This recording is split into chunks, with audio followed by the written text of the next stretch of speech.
வணக்கம். புதுயுகம் தொலைக்காட்சி நேயர்களுக்கு அன்புடன் வணக்கத்துடன் வரவேற்கிறோம். ஒரு நல்ல புத்தகம் இன்றைக்கு. இது வந்து ஆன்மீகம் சார்ந்த புத்தகம். அதிலும் ஒரு துதிப்பாடல் நிறைந்த ஒரு புத்தகம்.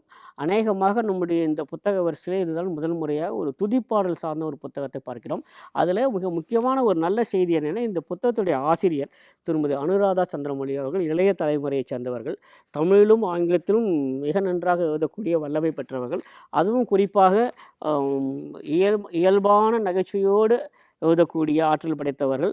அவர்கள் ஒரு ஆன்மீக புத்தகம் குரு வாரத்துதி என்று வெளியிட்டிருக்கிறார்கள். இது ஏற்கனவே இந்த படத்தை பார்த்தாலே நமக்கு தெரிஞ்சிருக்கும். இது வந்து ஸ்ரீ ராகவேந்திரர் பற்றிய துதிப்பாடல்களை மையமாக கொண்ட ஒரு புத்தகம். இதை வெளியிட்டிருப்பவர்கள் அகில உலக ஸ்ரீ ராகவேந்திரர் பக்தி இயக்கம். அகில உலக ஸ்ரீ ராகவேந்திர பக்தி இயக்கம் இதை வெளியிட்டிருக்கிறது. 2021 செப்டம்பரில் இது முதல் பதிப்பு வெளிவந்தது. திருமதி அனுராதா சந்திரமௌலி அவர்கள் எழுதிய குரு வாரத்துதி. சரி, இந்த குரு வாரத்துதி அப்படின்னு படிக்கும்போதே தெரிஞ்ச போயிருக்கு. இது வந்து ஒரு பக்தி பாடல்கள் நிறைந்த ஒரு புத்தகம். இதில் என்ன பண்ணுறாங்க, இதுக்கு 3 பேர் அணிந்துரை இருக்கிறார்கள். அதில் மிக முக்கியமாக திரு சி சேத்துராமன் அவர்கள் ஒரு அணிந்துரை இருக்காங்க. குருராஜர் விரும்பி அணையும் மாலையாக இது விளங்குகிறது அப்படின்னு இருக்காங்க. அடுத்ததாக திரு கோவி சுரேஷ் அவர்கள் இருக்காங்க. அது ரொம்ப நல்லா இருக்குது. இந்த அணிந்துரையும் கூட வாசிப்பு ஒரு தனி சஞ்சாரம், அது ஒரு பரம சுகம், எழுத்துக்களால் கோர்த்த வார்த்தைகள் ஓர் சுவாசம், தேடல் மனசுக்கு ஒரு தாகத்தீர்வு அப்படிலாம் போட்டு எழுதியிருக்காங்க. அதாவது ஒரு பக்தி நூலுக்கு இது மாதிரியான ஒரு அணிந்துரைங்கிறது நான் இப்போ தான் முதல் முறையாக பார்க்குறேன். வெகு நேர்த்தியாக வார்த்தையை கையாண்டிருக்கிறார். ஒரு உருது கவிதையின் தாக்கம் போன்று இருக்கிறது திருமதி அனுராதா சந்திரமௌலி அவர்களுடைய கவிதை அப்படி இருக்காங்க. ஒரு உருது கவிதையின் தாக்கம் உண்மையிலேயே இது படிக்கும்போது எனக்கு தோன்றியது. அந்த அளவுக்கு இயல்பாகவும் உணர்ச்சிகளை வெளிப்படுத்துவதாகவும் எளிமையாகவும் இருந்திருக்கிறது இந்த உள்ளே இருக்கக்கூடியதெல்லாம். அப்புறம் பூவிலிருந்து விதைக்கு திரும்பும் பயணம் அப்படின்னு சொல்கிறாங்க. பூவிலிருந்து விதைக்கு திரும்பும் பயணம் அப்படின்னு சொல்லிட்டு இருக்காங்க. ஆச்சரியமாக இருந்தது. இது மாதிரியான சொற்றொடர்கள்லாம் ஒரு பக்தி நூல் வருவதுங்கிறது ரொம்ப ஆச்சரியமான விஷயம்.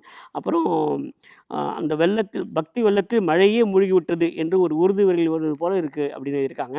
அப்புறம் நையாத மனம் கொண்டும் நைந்ததான துணி கொண்டும் ஆடையதும் ஏழ்மை சொன்னதே அப்படின்னு இப்போ உள்ள வருது. அது எழுதியிருக்காங்க. அந்த ஒரு ஏழ்மையை சொல்லியிருப்போது எவ்வளோ அழகாக சொல்லியிருக்காங்க அப்படின்னு சொல்லிட்டு ஏற்கனவே சொல்கிறது தான். ஒவ்வொரு முறையும் நம்ம ஒரு புத்தகத்தை எடுக்கிற போது அதில் பல பக்கங்களை நாம் குறிப்பிட்டு வச்சுருப்போம். எல்லாவற்றையும் சொல்ல முடியுமா அப்படின்னு தெரியல. மீண்டவரை பார்ப்போம். திரு எஸ் லட்சுமிபதி ராஜா அவர்கள் பிரசங்க பூஷணம், பிரசன்ன வச்சனம், மத்வரத்னம் ஒரு மிகப்பெரிய ஒரு பக்திமான். அவர் ஒரு அணிந்துரை கொடுத்துருக்காரு. அந்த அணிந்துரையில் ஒரு இடம் எழுதியிருக்காரு. அவர் ரொம்ப நல்லா பண்ணியிருக்காங்க. ஆக்சுவலாக என்னென்னா, சாந்தி தாந்தி திரதா உதராதாச்சா என குறிப்பிட்டுள்ள சர்வாஜன பாடல் அதில் போட்டிருக்காங்க. இது எவ்வளோ சரியாக உள்ளது அப்படின்னு எடுத்து இதில் ஒவ்வொரு பாட்டில் இருக்கக்கூடிய அந்த மகிமையை பற்றிலாம் சொல்லிட்டே வர்றாங்க. க்ஷேத்திரங்கள் சென்ற பலன் யாத்திரையை படித்துவிட்டதா சத்தியமாக நீ அருள்வீரே என பாடியது மிகச்சரியாக உள்ளது அப்படின்னு பாராட்டு தெரிவிச்சிருக்காங்க. அப்புறம் திருமதி அனுராதா சந்திரமௌலி அவர்கள் ஸ்ரீஹரி வாயு குரு மகனியர்களின் அனுகிரகத்தால் குருராஜரை பற்றியும் இன்னும் பிற தெய்வங்களை பற்றியும் பல கவிதைகளை ஏற்றி தாமே பாடி சேவையாற்றி வருகிறார் அப்படி இருக்காங்க. ரொம்ப ஒரு நல்ல ஒரு தகவலத்தை இருக்குது. அதாவது பல கவிதைகள் இயற்றி தாமே பாடி சேவையாற்றி வருகிறார் அப்படிங்கிறத சொல்லியிருக்காங்க. அதனால் இன்னொருத்தவங்க ஒன்று இருக்காங்க. அடியனின் தமிழ் சொற்பொழிவுகளை ஆங்கிலத்தில் மொழிபெயர்த்து கட்டுரையாக வெளியிட்டிருக்கிறார் அப்படின்னு சொல்கிறாங்க. எதுக்கு சொல்ல வரேன் அப்படின்னா, இந்த நூலாசிரியர் தமிழ் ஆங்கிலம் இரண்டிலுமே வெகு நேர்த்தியாக கையாள தெரிந்தவர், மிக நன்றாக எழுதக்கூடியவர்கள்.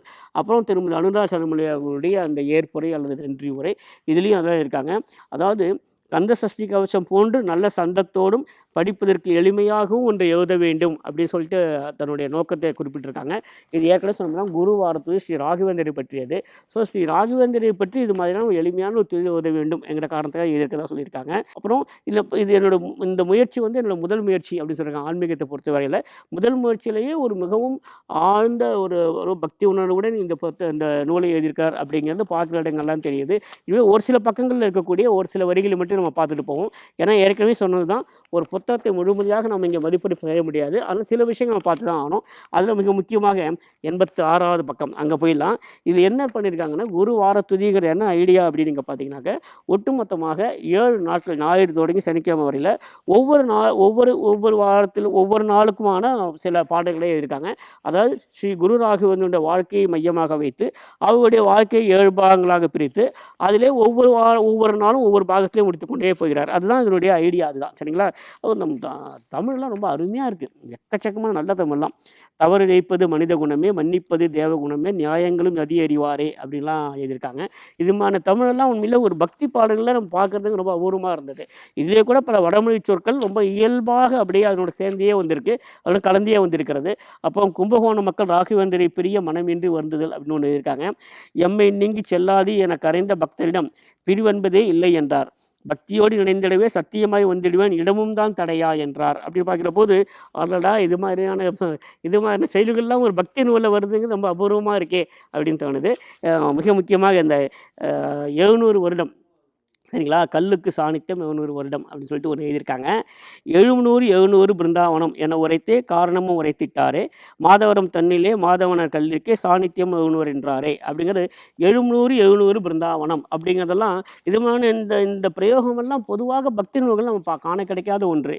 சரிங்களா, பத்மாச நிலையிலேயே விழியதியும் மூடுகிற துளசி மாலை கரத்தனில் உருள பிரம்மதண்டம் தோழி ஆதரவாய் சார்ந்துள்ளது இந்நிலை யாருக்கும் வாய்க்குமோ அப்படின்னு எழுதியிருக்காங்க. நான் கொஞ்சம் வேகமாக படிக்கிறேன், வேறு ஒன்றும் இல்லை, இன்னும் நிதானமாக படித்திருக்கலாம். ஆனால் ஒரு மிகப்பெரிய ஒரு துதிப்பாடல் மொத்தத்தையும் கொண்டு வரணும். பாருங்கள் எத்தனை பக்கங்கள் இருக்குன்னு பார்த்துருவோமா. இதில் பக்கங்கள் பாருங்களேன், மொத்தம் ஏறத்தாழ 100 பக்கங்கள், 96 பக்கங்களுக்கு போகிறது. ஞாயிற்றுக்கிழமை தொடங்கி சனிக்கிழமை வரையில் ஸ்ரீ ராகவேந்திரனுடைய அவதார மகிமையை முழுவதுமாக சொல்லக்கூடிய ஒரு புத்தகம் இது. இதில் இன்னும் ஒரு சில கவிதைகளை பார்த்து விடலாம். இப்போது என்னென்ன இது எல்லாமே ஒரு கோர்வையாக இதற்கு அடுத்தது அப்படின்னு போயிட்டே வருது. ஒரு இடத்துல ராஜர் மன்னாகுடி அங்கே வந்து தென்துவாரிகை என்று சொல்லக்கூடியது, அந்த இடத்துல ஒரு விவாதம் நடக்குது. அப்போது கேட்குறாங்க, ஜீவன் வேறு பிரம்மம் வேறு என்பதில்லை எனும் நிலைக்கு நிரூபணம் உண்டோ அன்றாரே அப்படின்னு கேட்குறாங்க. அதுக்கு அத்வைத சீடர் சொல்கிறாரு, பிரம்மம் தவிர்த்து அண்டமிதுவும் மாயைதான் என்பதனால் வேற்றுமையும் இல்லை என்றாரே அப்படின்னு சொல்லிட்டு, அதாவது ஒரு கேள்வி அதுக்கான பதில் 2-3 வரிகளுக்குள்ளே அடக்கி விடுகிறார். அப்படிங்கிறது மிகவும் சாமர்த்தியமான ஒரு விஷயம். அதாவது அவ்வளோ எளிதான ஒரு விஷயம் இல்லை. ஏற்கனவே சொல்கிறோம், இவர் வந்து இளைய தலைமுறையை சார்ந்த ஒரு எழுத்தாளர், தமிழிலும் ஆங்கிலத்திலையும் மிகவும் நகைச்சுவையோடு எழுதக்கூடியவர். அவர் இது மாதிரியான பக்தி நூலை படுத்திருக்கிறாங்கிற போது ரொம்ப ஆச்சரியமாக இருந்தது. ஒரு ஜெயகோஷம் போட்டிருக்காங்க, புதன்கிழமை அப்படி தான் தொடங்குது. வாழ்க வாழ்க வாழ்க எனவே விண்ணதிரம் முழங்கிட்டதே, பட்டாபிஷேகம் கொண்ட ராகவேந்திர தீர்த்தரமே சுஷிந்தரை பணிந்து நின்றாரே அப்படிங்கிற போது அதில் இருக்கக்கூடிய அந்த சந்தம், அதனுடைய அந்த ஒலி எல்லாமே மிக அருமையாக இருக்கிறது. சரஸ்வதிவாதியை பிரார்த்தித்தல்னு ஒன்று இருக்குது. அப்புறம் தழைய தொங்கும் தாலியோடும் கைவளையல் கொலுசோடும் காலணிந்த மெட்டியும் ஒலிக்க நெற்றி நிறையும் குங்குமமும் மஞ்சள் பூசு ஒருமுகமும் தினமலைக்கு உமை வேண்டினோம் அப்படின்ட்டு இருக்குது. ஏறத்தாழ ஒரு திரைப்பட பாடலுக்கு கவிஞர் கண்ணதாசன் எழுதின மாதிரி இருக்குது. இதெல்லாம் பார்க்கும்போது எல்லா செயலுமே அப்படி தான் இருக்குது. சரிங்களா, ஒரு பக்தி பாடலுக்கு இருக்கக்கூடிய அந்த இலக்கணத்தை சற்றும் மீறாமல் அதே சமயத்தில் ஒரு நல்ல செய்யுளாக ஒரு பாடலாக வெளிவந்திருக்கிறதுங்கிறது ரொம்ப ஆச்சரியமாக இருக்குது. அப்புறம் விஜயராகவ நாயக் ஆட்சியும் ராகவேந்திர மகிமையும் அப்படின்னு ஒன்று இருக்காங்க. அவ்வளோ தலைமைப்பகும் தஞ்சையிலே நன்செய்வலை நிலத்திலே பஞ்சமும் தான் தஞ்சம் கொண்டது அப்படின்னு சொன்னாங்க. பஞ்சம் வந்து அங்கே தஞ்சம் கொண்டதான், அந்த மாதிரிலாம் இருக்காங்க. இது பூர்வாசிரமத்திலே ஒருமை சூழ்நிலையிலும் அற்புதத்தை அவர்களை செய்தீரே அப்படின்னு இந்த வறுமையை பற்றி ஒரு செய்யுள் எழுதியிருக்காங்க. அந்த செய்யுள் உண்மையிலே மனதுக்கு மிகவும் எனக்கு மிகவும் நெருக்கமான ஒரு செய்யுளாக இருந்தது. அப்புறம் மதுரைக்கு ஸ்ரீ ராகவேந்திர யாத்திரை வருகிறது ஒன்று, இனிய சொல்லுடையவராய் மக்களமன் மறைந்தவராய் சொக்கனாவன் நிலம் வந்தாரே அப்படி இருக்காங்க. இது எல்லாமே என்ன அப்படின்னு பார்த்தீங்கன்னாக்க ஒரு செய்யுளாக ஒரு துதிப்பாடலாக கொண்டு வருவதும் போது அதில் இருக்கக்கூடிய மிகப்பெரிய கஷ்டமே என்ன அப்படின்னா, அதில் இருக்கக்கூடிய அந்த பதங்கள் மாறக்கூடாது, நம்ம சொல்லக்கூடிய செய்தி எளிமையாக இருக்க வேண்டும், படிக்கிறவங்களுக்கு பக்தி உணர்வு தருவதாக இருக்க முடியும். அது மிக முக்கியமானது இல்லையா. இது அத்தனையும் சேர்ந்து ஒரு சேர்வில் அமைந்திருக்கிறது. அதனால் இளைய தலைமுறையை சேர்ந்த ஒருவர் படைத்திருக்கிற இந்த குரு வாரத்துதி என்பது மிக நிச்சயமாக மிகவும் தரமான ஒரு பக்தி நூலாக மிக நிச்சயமாக நம்மால் அடையாளம் காண முடியும். இது குரு வாரத்துதி, அனுராதா சந்திரமௌலி அவர்கள் எழுதியது. மீண்டும் சந்திப்போம். நன்றி, வணக்கம்.